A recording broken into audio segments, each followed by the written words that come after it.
So when we're looking at exercises, there are different ways of how you would categorize them, right? So one of the categories here is your pushing movements. So as the name suggests, what you would do here is the important aim here is to push or press the weight, right? So push or press the weight. Let's just write that down. Push or press the weight, right? And when you're looking at pushing movements, you have vertical or horizontal. So these are based on direction, right? So you would have pushing movements which include press the weight and have direction, vertical and horizontal push. So vertical push is pressing the weight in most scenarios overhead, right? So that's your vertical push. And the movement is in your sagittal plane, right? So going back to functional anatomy, it's in the sagittal plane, which includes a vertical axis, right? So that's your vertical push. On the other hand, we have horizontal push, right? So horizontal push is pressing the weight away from the chest. So bench press would be an amazing example of horizontal push. It could also be a push-up, right? So you're pushing against the ground and it's a horizontal push as well, right? So the movement here occurs in the transverse plane, right? So it's the horizontal axis and you are looking at the transverse plane. So just to remind you, you have sagittal plane, you have the frontal plane, and you have the transverse plane, right? So that's where your movement is occurring. Now let's get deep into this.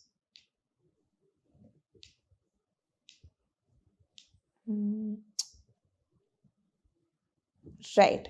Before we get deep into that, scrape the last sentences. So before we get deep into that, let's understand the exercises for lower body movements, right? So these are categorized based on lever involvement.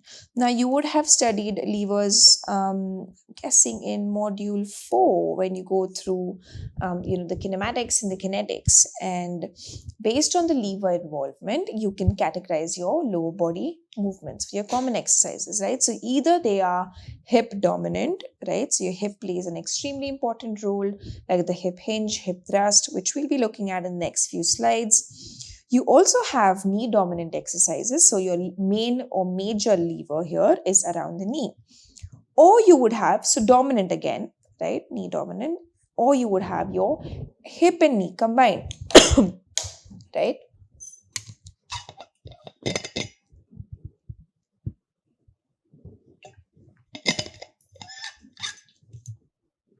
So if you have a look at these, you have exercises that are hip dominant, knee dominant, or hip and knee both dominant. Let's look at a few examples and delve a little bit deep into them. So let's start with dominant movement, right? So hip dominant movement, an example would be hip thrust. So as the name suggests, you thrust, right? Or you press, right? So press upward, right? So that's hip thrust, right?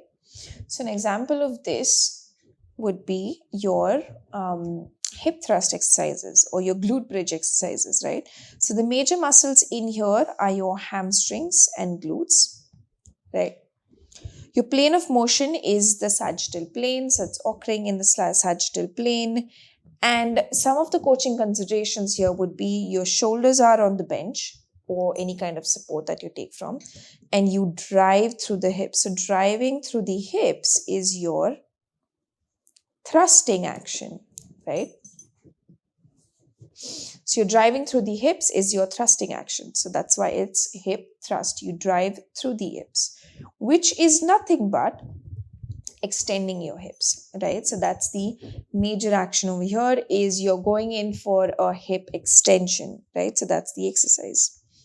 So if you just quickly have a look at these, once we start doing this for each and every exercise, you can almost take this as sort of like a protocol. If you want to dissect the movement or understand the movement, again, it goes back to what's the movement, right? So of course, that's the exercise. What is the major muscle? or your plane of motion, which is your functional anatomy.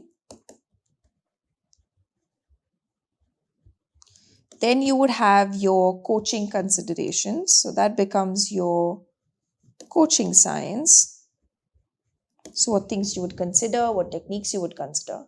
And when we move on to the next slide, you will look at some of the important considerations when you get into the phasing analysis, right? So all of these three fields are integrated, and if you do that systematically or structure using a particular structure or this structure for your exercises, you would be able to break down any complex movement or analyze any complex movement, and you would know how to plan them as well, as we've looked at in the previous considerations. So your coaching would be shoulders on the bench, driving through the hips, which is extension of the hips.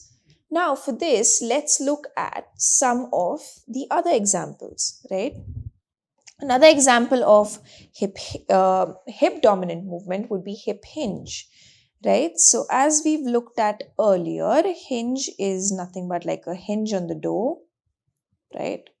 It's basically a hinge type of a movement, right? So it resembles a hinge on the door that helps you to open and close. So hip hinge example here would be the deadlift. Now in deadlift, your major muscles, again, functional anatomy, your major muscles would be the posterior chain or your major muscles of the back, lower back, right? Or your pelvis, which is the glutes, or glutes maximus, which is the important muscle, and your hamstrings, right? So major muscles here, and the plane of motion would be your sagittal plane. So the hip hinge happens with minimal knee flexion. So whenever you're doing a deadlift, you don't want to flex your knees too much. So it happens with minimal knee flexion, right? And occurs in the sagittal plane. So your coaching cues there, so that becomes your coaching science, would be neutral spine. You will see that again and again. You're engaging your lats, so your latissimus dorsi. And then once you activate them or engage them, you're hinging at the hips, right? So there's a hip hinge, that's your start position before bending the knees. You get into a hip hinge position, slightly bend the knees, and you start the motion from there. Let's look at this in a little bit of detail, right? So when we looked at the movement analysis, that has your biomechanics as well, where we break down the skill into phasing and subphasing. Now, what would that be for? That would be for your qualitative analysis, right? So qualitative analysis, you would break it down into phases and subphases. So what are the phases and subphases? Let's look at them. So the first phase would be the initiation phase. That's nothing but your start position. So that's nothing but your start position, right? So your start position would be feet wide apart. So whatever your width is of the hip, so your feet with hip width apart.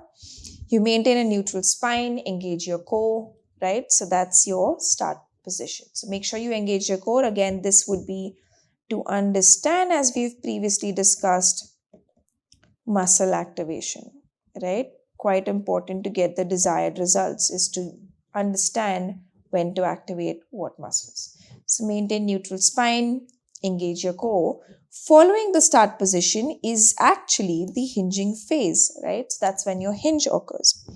So hip hinge, as we've looked at earlier, with minimal knee flexion, in a controlled way, we descend, right? So you descend the bar.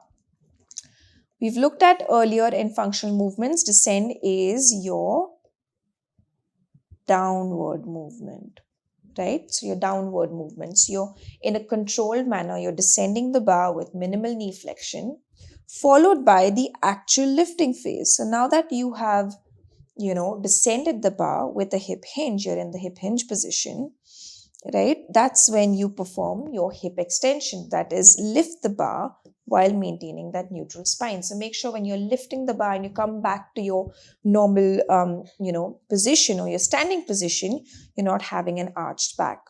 Again, revising your consideration, too much stress on the spine. So make sure there's neutral spine. You're not rounding it, neither are you arching it, right? So hip extension, lift the bar.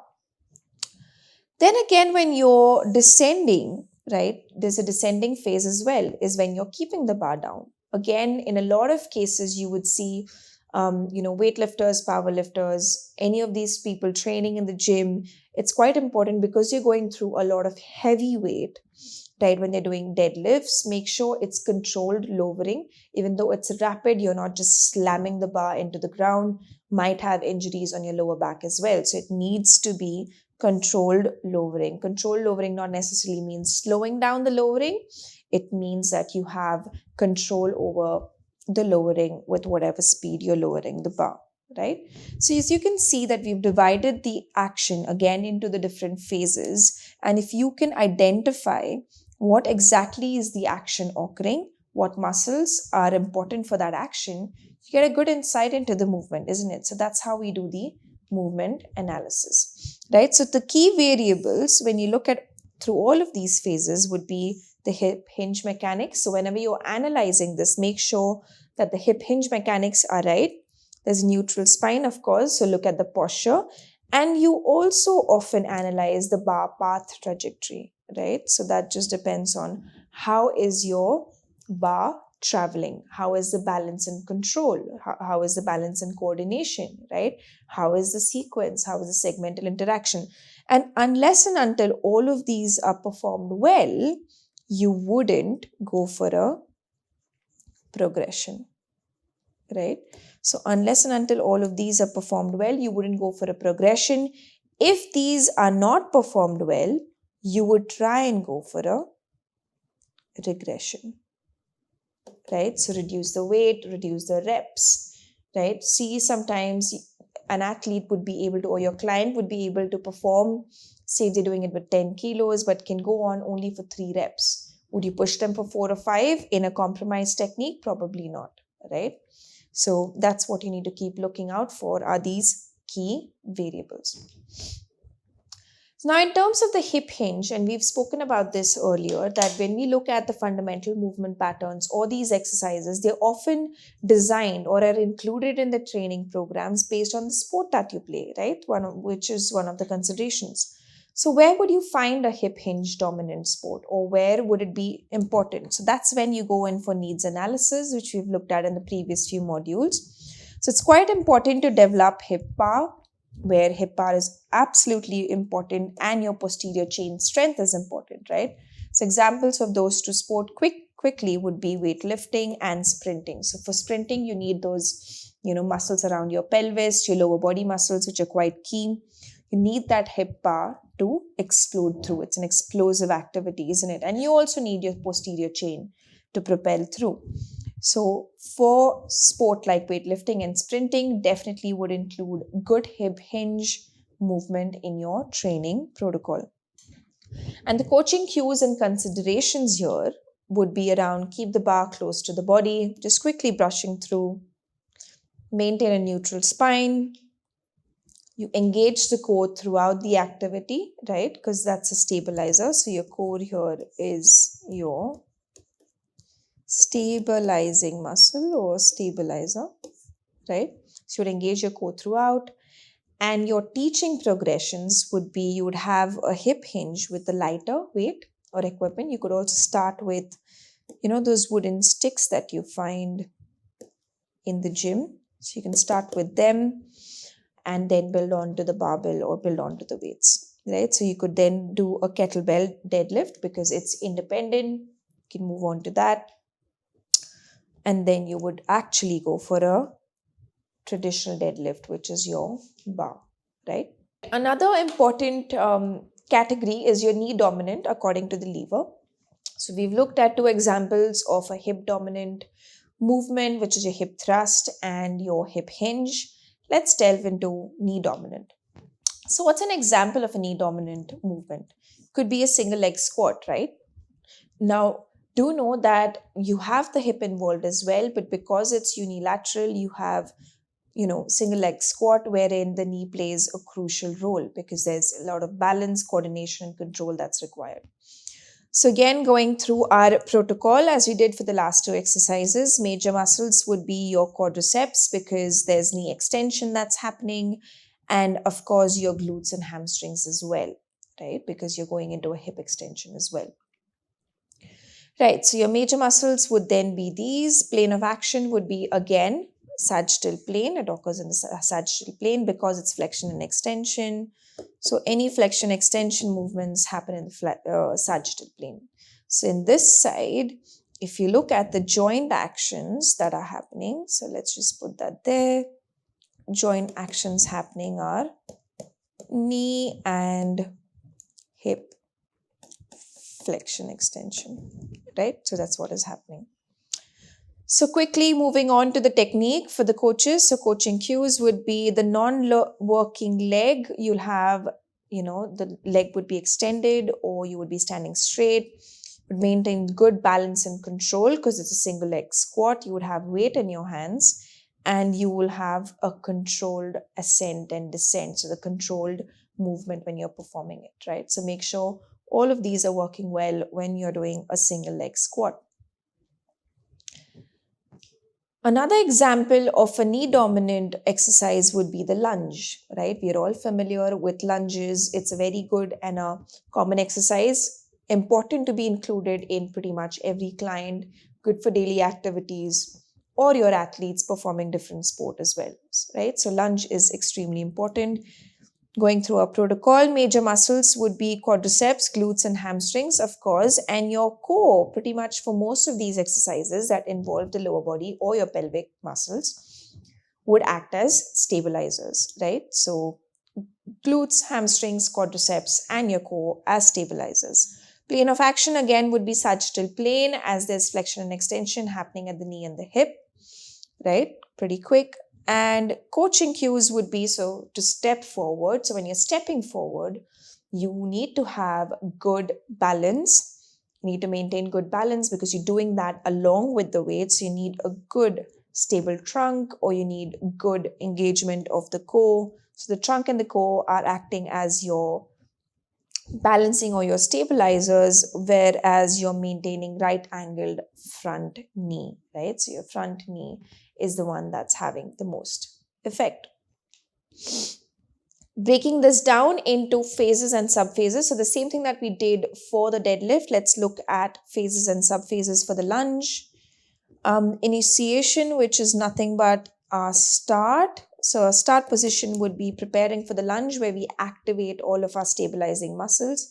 So activation of all the stabilizing muscles, which is your core. You also then have the descending phase because that's when we go down. So that's the downward movement. Go into a forward step where there is controlled knee flexion. So there's controlled knee flexion happening. So what happens when you have a controlled knee flexion? You have eccentric contraction, right? So your quadriceps and your glutes, that are your knee extensors, right, go in for an eccentric contraction as you get into the descending phase. So there is controlled knee flexion there.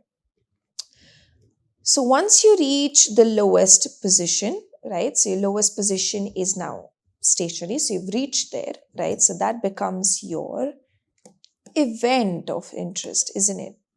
Because you need to know what is happening at that point in time. So that's your event. All of these are your phases, right? So full depth of the lunge, right? So you make sure you're achieving the full depth of the lunge. Again, there's no point increasing weight or going on to lift heavier weight if you're not able to achieve the full depth for the lunge, right? And then there is balance and control while you're executing that movement. So you're activating your stabilizers, right? So that's the lowest position. And then from the lowest position, in that weighted position, when you're ascending up, so you're moving up, that's the phase, you're returning to the start position. That is when your concentric contraction is happening at your quadriceps and glutes, right? Because they are your knee extenders. So your knee is extending, your hip is extending as well. So these are your major muscles that would help you to concentrically contract ascending up in the phase. So your key variables there would be to look at stride length. So whenever you're doing your lunge, make sure that you're not too far stretched out, but also the length is not quite short. And the stride length would also depend on the variations. So if you're keeping one of your back foot on the bench, or if you're keeping one of the front foot on the bench, the stride length would vary as well. So this is quite an important factor, that you have good balance and control, and at the same time have appropriate loading alignment. So stride length is a quite important factor. You're also looking at the knee tracking over toes. You don't want, to overload your ankle. So if your knee goes beyond the toes, you would be overloading your ankle joint, right? Because there's a lot of dorsiflexion happening there.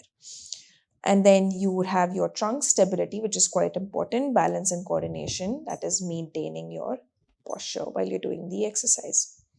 So that's the lunge movement analysis for you. So you see how every time that we've looked at now, every movement which is complex can be broken down into sub phases, event of interest, and you can scrutinize what muscle is working and what's the action, right? Right, so some of the coaching consideration quickly for lunges in terms of the needs analysis, single leg stability. So any movement in sport that requires single leg stability or explosive movements, both quite essential to have lunge. And you would find these in quite a lot of sport, right? So say, for example, in badminton, you get into a lunge position, or in tennis, you get into a lunge position, right? Or some variation of it, or in basketball, because you need to execute your jump from a single leg position sometimes, right? So your single leg stability needs to be built up. Or soccer, again, quite important, because you are kicking with that single leg, right? So needs analysis, single leg stability, sport, coaching cues and consideration, quite quick. Maintaining a neutral spine, we all know that by now. Again, control descent and ascent, right? So you're moving up and down in a controlled way. You ensure proper knee alignment and good posture. So your knees tracking over the toes and there's proper alignment. And also, in order to progress, you gradually do that with weight and complexity. So you can have normal lunges and then weight them out, and then, have walking lunges as well. So the teaching progression here would be body weight lunges. So you would always start with them. And once you've got all of those key variables that you've looked at, then you would have forward lunges. You could also have reverse lunges to build that balance and control using weights, walking lunges, and then weighted lunges along with walking, right? So these are some of the teaching progressions that you can have a look at.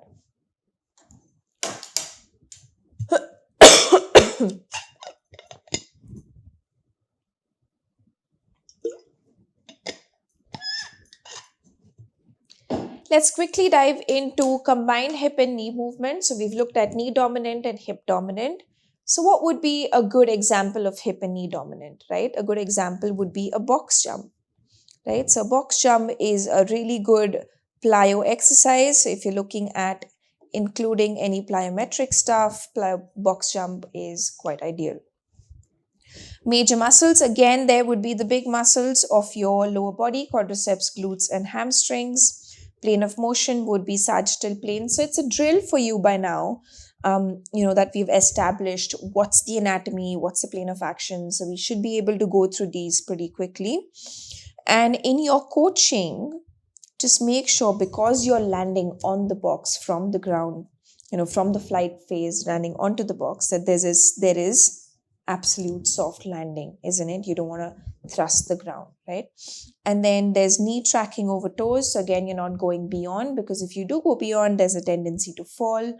If your center of mass or your body is quite behind, so if your knees are not over your toes, then you have a tendency to fall back as well, right? So your landing technique is quite important.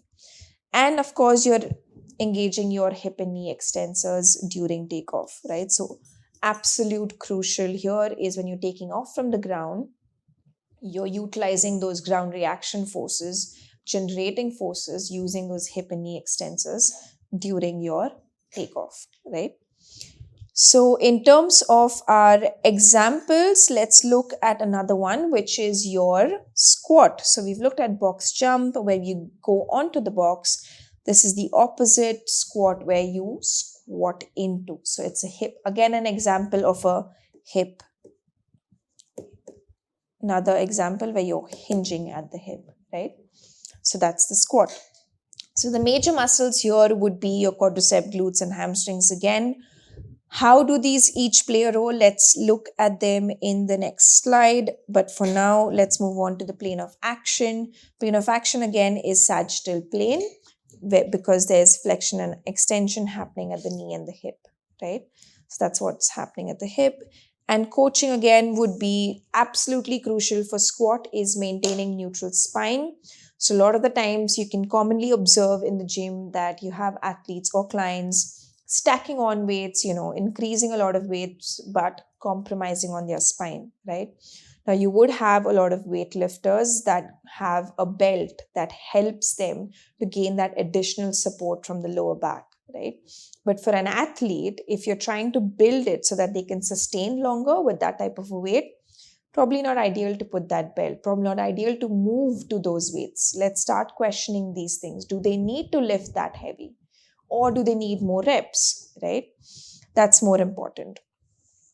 So knees tracking over toes again, equal weight distribution over both feet, again, quite important. So you're, having an equal good control of the barbell or of the weight on both the shoulders, both the feet, so that there is no loss of balance, right? So those are some of your coaching cues. Let's break the squat down into phases and sub-phases, right? So again, feet would be shoulder width apart. You're engaging your core muscles. So that's quite important. You don't want to have them too narrow. You don't want to have them too wide. Whereas when you're doing a wide leg squat, you would have them wide, right? So for a normal squat, your feet need to be shoulder width wide. So that's our initiation. Now you're going down into the descending phase. Again, quite controlled descent. So you don't want to go down pretty quick. If you're doing velocity-based training, wherein you're working on the explosiveness, then definitely you would have a controlled descent, but with a slightly higher speed, right? So that's what you would do in a velocity-based training. Eccentric contraction of the quadriceps, that's what is happening, and gluteus maximus. So on the other end, because you're going into a hip flexion and knee flexion, your knee flexors and your hip flexors, for example, your hammies, right? They would be your hamstrings. They would get you into a controlled descent position wherein they'll be concentrically contracting, right? So when you reach the lowest position, make sure you achieve the depth of the squat. Sometimes the goal is to have a deep squat. Sometimes it's just a quarter squat or a 90-degree squat. So make sure you know what the goal is. Achieve the depth of the squat, right? So quite important before you move on to increasing weight. So if your athlete is just able to do a quarter squat, when you want them to do a 90 parallel squat, there's no point increasing the weight, isn't it? So let's achieve that full range of motion to get good effect of the exercise and make sure you're engaging your core as well along with your neutral spine during that depth, right? Once you've reached the lowest position, from there on, you start the ascending phase. Most of the time, you will be able to see that athletes and clients getting onto heavy weights are able to get into that position, but after a few seconds, to come up from that position is quite difficult. What that would tell you is your muscles, your prime movers that are concentrically contracting during that phase, which are your quadriceps and glutes, are probably weaker as compared to your hammies. So that's why they're not able to handle that load. So that's when you can get into understanding muscular balances or imbalances, right? So return into the start position. So before you move on to increasing more weight, you might want to work on these muscles so that they have adequate amount of strength for you to stack on more weight, right? So these are your phases and sub-phases, and that leads us into what are the key variables, right? So key variables there would be, again, quite important is your hip hinge mechanics, knees tracking over toes, overall posture, so your torso is not too leaning forward, right? And you're not even, having your body weight put back. Your center of mass is within the base of support, as we've looked at in the fundamental movement, right? So that's your overall posture with good control and good lineage of the torso. you have good balance and stability during the movement. So quite important before we move on to any progressions, or if there's a need for regression, make sure you're having a look at all of these key variables that inform you biomechanics of the movement, right? Now, where would be the squat would, scrape that. Let's do that again. So where would a squat be important, right? In what sport? Pretty much all sport, because a squat is a squat is a squat. There's no alternative for this exercise. It's an important exercise when it comes to, working at your posterior chain, your lower body strength, power, explosive power, depending on what your goal is. So in terms of needs analysis, I would pretty much say all sport. But the aim here is to develop lower body strength and power. Examples of a few sport would be wrestling. They're quite often in that, squat position, powerlifting, and also tennis. Again, they're moving in that lower down quarter squat position, right? So it's an important exercise for them. Some of the coaching cues and considerations for when you are teaching squat would be maintain a neutral spine. We've looked at that. Control descent and ascent.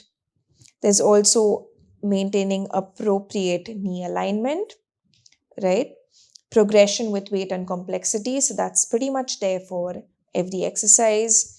And teaching progressions in this would be, of course, there would be a body weight squat. So you would start with that. Then you would move into a goblet squat. So goblet squat is one with a kettlebell. So that introduces little weight, right? Then you would get into a front squat. So front squat would be when you have the barbell across your chest. You would have that grip, and then you're going into a squats, right? So that helps you in terms of weight distribution. And then you move into a back squat, right? So that would be your progression. And from back squat, then you can keep on adding weights. So you add weights, increase weights. So that would be your progression line. In terms of regression, of course, you can move back as in how your athlete would need it based on what timeline they are in their own training programs, right? So these are our consideration or coaching considerations for the squat.